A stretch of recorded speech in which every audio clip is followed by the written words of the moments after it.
Assalamualaikum warahmatullahi wabarakatuh. Selamat datang kembali di mata pelajaran kimia di semester kedua ini.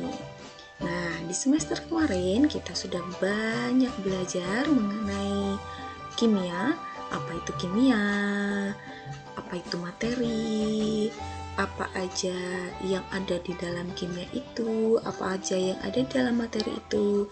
Kita sudah belajar mengenai atom, kita sudah belajar mengenai unsur, kita sudah belajar mengenai senyawa, larutan, campuran, larutan asam basa, dan lain sebagainya.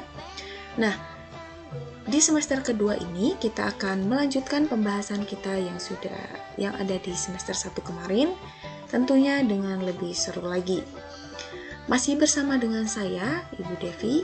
Nah, sebelum kita mulai pembelajaran kita pada hari ini, marilah kita berdoa terlebih dahulu. Berdoa dipersilahkan. Berdoa selesai. Baiklah anak-anakku, sebelum kita memulai pembelajaran kita pada hari ini, karena kita masih berada dalam suasana pandemi COVID yang belum juga usai, dan bahkan Jogja pada 2 minggu ini kita akan melaksanakan PSBB lagi. Nah, oleh karena itu, anak-anakku semua mohon untuk tidak pergi-pergi jika tidak sangat penting. Kalaupun tetap harus pergi karena amat sangat penting, tetap ingat untuk terus menggunakan masker dan jangan lupa untuk social distancing atau menjaga jarak. Kemudian sebisa mungkin juga menghindari kerumunan serta siapkan hand sanitizer atau selalu mencuci tangan setelah berinteraksi dengan benda apapun. Nah, jangan lupa juga ketika sudah pulang ke rumah, langsung mandi dan mengganti pakaian. Oke, kita lanjutkan untuk pembahasan kita pada hari ini. Untuk materi pertama di semester kedua ini, kita akan membahas mengenai massa atom relatif dan juga massa molekul relatif. Di semester lalu kita sudah belajar apa itu atom, kita sudah belajar apa itu molekul. Tentunya kalian juga sudah tahu bahwa atom dan molekul itu termasuk ke dalam materi, betul. Nah, materi itu sendiri kita juga udah tahu bahwa materi itu memiliki massa dan juga menempati ruang. Nah, gimana sih cara menentukan massa atom dan massa molekul itu? Apakah dengan cara ditimbang? Tentu saja tidak ya, karena seperti yang sudah kita pelajari kemarin, yang kalian sudah tahu juga bahwa atom itu adalah penyusun materi yang paling kecil. Bahkan kita untuk bisa melihat atom pun kita tidak bisa menggunakan mata kita secara langsung, harus menggunakan alat bantuan. Otomatis masanya pun amat sangat kecil sekali. Nah, karena masanya itu sangat kecil, bagaimana sih cara kita menghitung massa atom itu? Bagaimana sih cara kita menghitung massa molekul? Oke, itu yang akan kita pelajari di pertemuan pertama kali ini. Oke, kita mulai dari massa atom relatif atau AR. Kita menyebutnya sebagai AR. Nah, massa atom relatif ini kita memiliki dua definisi. Yang pertama, massa atom relatif atau AR adalah massa suatu atom jika dibandingkan dengan massa atom acuan. Jadi dibandingkan dengan massa atom yang sudah diketahui massanya. Kemudian definisi yang kedua adalah massa rata-rata isotop suatu unsur terhadap kelimpahannya di alam. Nah, isotop itu apa sih? Isotop itu jika kalian ingat adalah ibaratnya begini. Jika misalnya nih kita punya beras, jika anggap saja si atom itu adalah beras. Untuk beras-beras yang sejenis pun, mereka memiliki, walaupun bentuknya itu sama ya, mereka pasti memiliki perbedaan massa yang cukup terlihat. Misalnya nih, ada biji beras yang lebih besar, ada biji beras yang lebih kecil. Nah, begitupun dengan atom. Atom itu juga walaupun mereka sejenis, misalnya itu sama-sama atom H, atau misalnya sama-sama atom Cl, atau misalnya sama-sama atom C. Nah, mereka ini juga memiliki massa sendiri-sendiri. Nah, sehingga untuk menentukan massa atom secara umum kita ambil sebagai massa rata-ratanya. Sehingga AR itu bisa didefinisikan sebagai massa atom relatif karena dia itu dibandingkan terhadap atom yang lain, atau sebagai juga massa atom rata-rata karena kita hitung dari massa rata-rata isotop-isotop terhadap kelimpahannya di alam. Oke, kita dari definisi pertama bahwa ada massa atom itu adalah dibandingkan dengan massa atom acuan. Nah, yang menjadi acuan itu apa saja? Yang jadi acuan pada mulanya itu adalah atom hidrogen. Namun, pada tahun 1961, IUPAC, International Union for Pure and Applied Chemistry, atau ini adalah organisasi internasional yang menerapkan aturan-aturan terhadap penamaan dan lain-lain mengenai kimia. Dari semua kimia itu disepakati oleh organisasi yang namanya adalah IUPAC. Nah, ini disepakati bahwa untuk mengganti atom pembandingnya yang awalnya tadi hidrogen diganti dengan atom karbon, yang mana atom karbonnya yang isotopnya adalah isotop C12. Mengapa diganti dengan atom karbon isotop C12? Karena atom karbon ini dia lebih stabil dibandingkan dengan atom hidrogen. Jadi sampai sekarang yang digunakan untuk pembanding untuk menentukan massa atom relatif jika nanti ditemukan atom baru itu dari massa atom C12. Nah, massa atom relatif ini dilambangkan dengan AR dan satuannya adalah SMA atau satuan massa atom.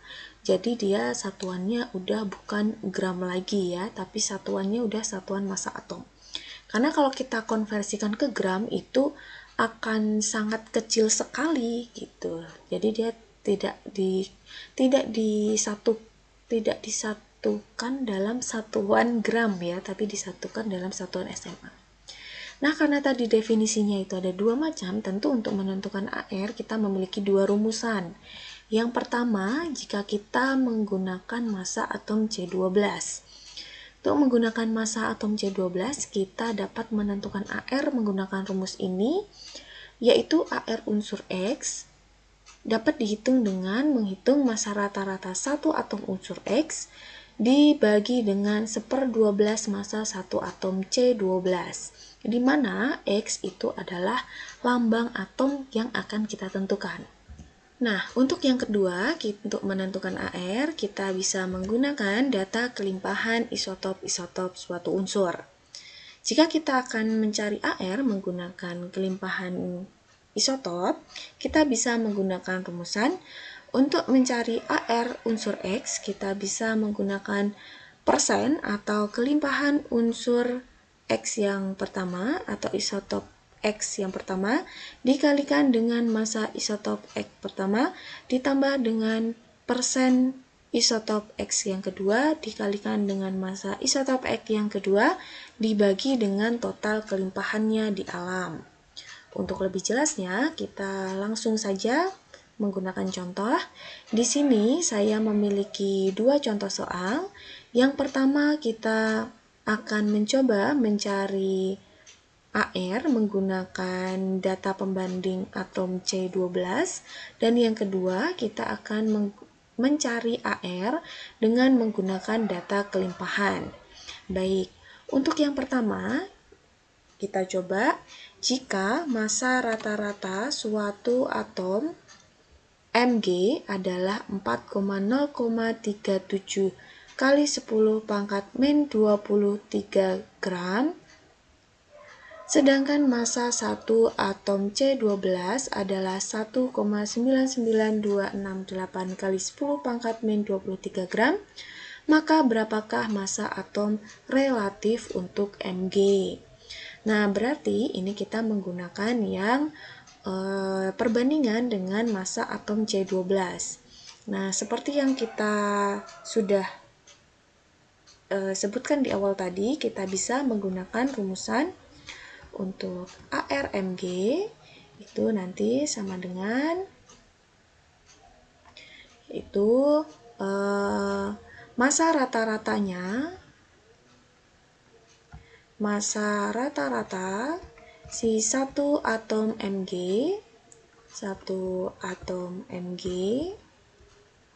dibagi dengan 1/12 dikalikan dengan massa rata-rata dari 1 atom C12. Nah, tinggal kita masukkan saja. Berarti kita masukkan angkanya. Massa rata-rata 1 atom Mg tadi kita punya 4,037 kali 10 pangkat min 23 dibagi dengan 1/12 kali massa rata-rata 1 atom C12 yaitu 1,99268 kali 10 pangkat min 23. Langkah awalnya kita bisa coret yang sudah sama, yaitu 10 pangkat min 23-nya udah bisa kita coret. Kemudian kita hitung 4,037 kita bagi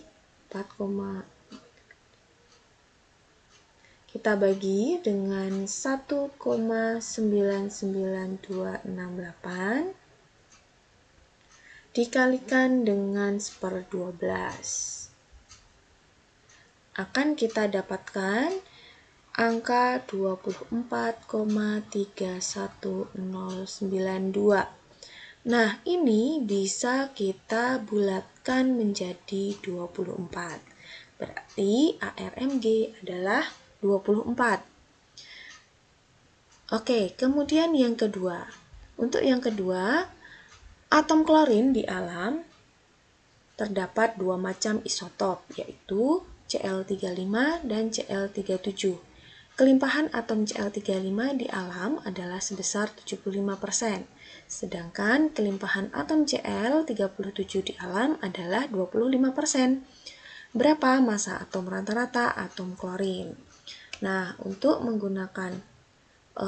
mencari menggunakan data kelimpahan, kita bisa mencari dari rumusan yang tadi.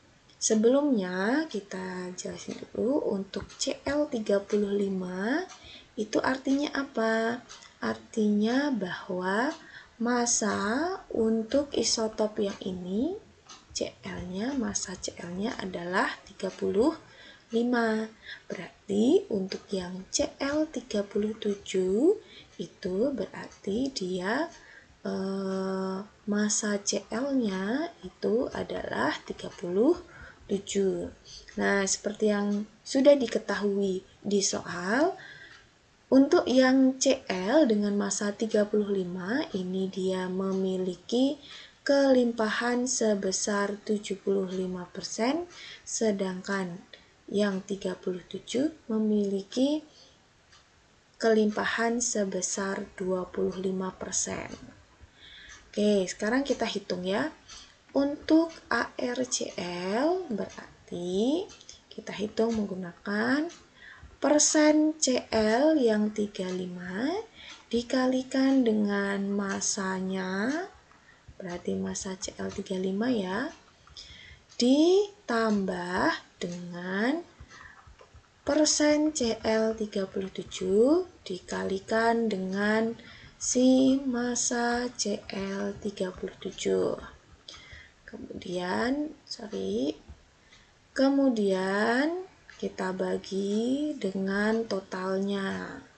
Total kelimpahan total kelimpahan berarti tadi kelimpahannya berapa? 75 sama 25. Oke, kita masukkan angkanya. Persen untuk CL35 tadi adalah 75 dikalikan dengan massa CL35 berarti 35 ditambah dengan persen CL37 yaitu 25 dikalikan dengan massa CL37 dibagi dengan total kelimpahannya. Total kelimpahannya berarti 75 ditambah dengan 25. Oke, kita hitung. 75 dikalikan dengan 35. Kita akan bisa mendapatkan angka yaitu 2625 ditambah 25 dikalikan dengan 37, kita akan mendapatkan 925 dibagi dengan 75 tambah 25 berarti 100. Oke, kita lanjut di sini ya. Berarti si ARCL itu sama dengan 265 ditambah dengan 2625 ditambah dengan 925 yaitu 3550 dibagi dengan 100. Berarti ARCL adalah 35,5 gitu.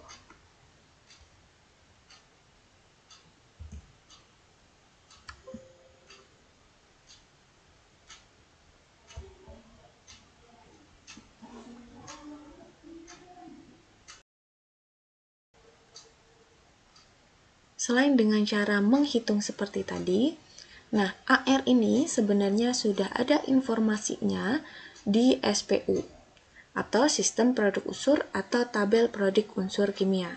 Di manakah letaknya? Nah, untuk mengetahui letaknya, kalian silahkan lihat tabel SPU masing-masing, kemudian pasti di salah satu pojoknya itu akan ada informasi seperti yang sudah saya kotakin di layar ini. Nah, ketika kita perbesar, kita akan mendapatkan informasi-informasi. Misal, di sini ada Zn untuk unsur Zn. Unsur Zn itu ternyata dia memiliki nomor atom 30 dan memiliki massa atom 65,37.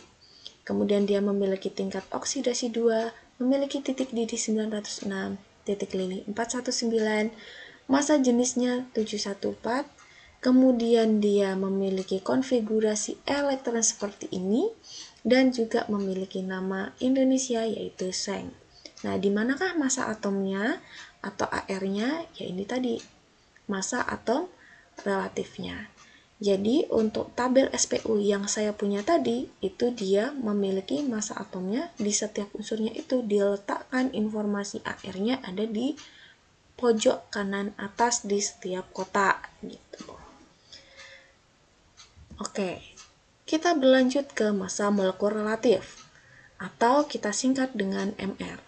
Massa molekul relatif atau MR itu adalah jumlah total massa atom relatif atau AR dari unsur-unsur penyusun dalam suatu senyawa atau molekul.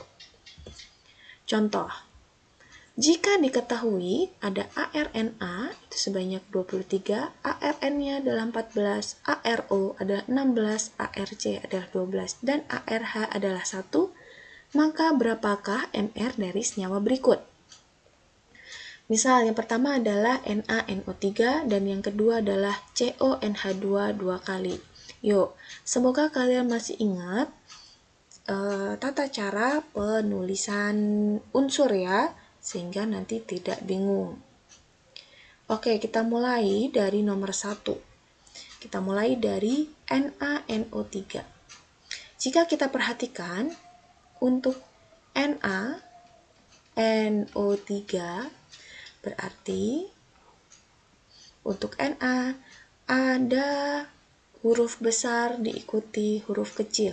Berarti ini satu atom. Kemudian ada atom N, huruf besar, satu atom. Dan ini juga ada huruf besar lagi, berarti ada satu atom lagi. Berarti di senyawa NaNO3 kita memiliki 3 jenis atom. Nah, Mr adalah jumlah semua Ar dari unsur-unsur pembentuk senyawa. Berarti Mr itu tinggal dijumlah-jumlahin aja. Nah, di sini berarti ada Na. Kita cek untuk Na, dia memiliki Ar dengan nilai 23. Dikalikan dengan jumlahnya. Jumlahnya siapa? Jumlahnya Na dalam senyawa ini atau indeksnya. Kalian boleh tuliskan dia indeks. Nah, ada berapa? Ada 1. Berarti dia totalnya 23 dikalikan 1. Berarti 23. Ada atom apa lagi? Ada atom N. Atom N-nya memiliki Ar sebesar 14. Dikalikan dengan jumlahnya adalah 1. Berarti dia totalnya juga 14. Terakhir ada atom O. Untuk atom O itu ada Ar-nya 16 dan jumlahnya adalah 3. Sehingga 16 dikalikan 3 jumlahnya 48. Nah, Mr-nya berarti ini kita tinggal jumlahkan saja. 23 ditambah 14 ditambah 48. Itu berarti hasilnya adalah 85. Berarti tulis 85. Oke, contoh yang kedua. Masih sama caranya. Perhatikan CONH2 2 kali. CO NH2 2 kali. Ingat ada tanda kurung, berarti indeks ini melambangkan yang jumlah yang ada di dalam kurung. Oke, kita cek lagi atomnya jenisnya ada apa saja. Huruf besar sendiri, satu atom.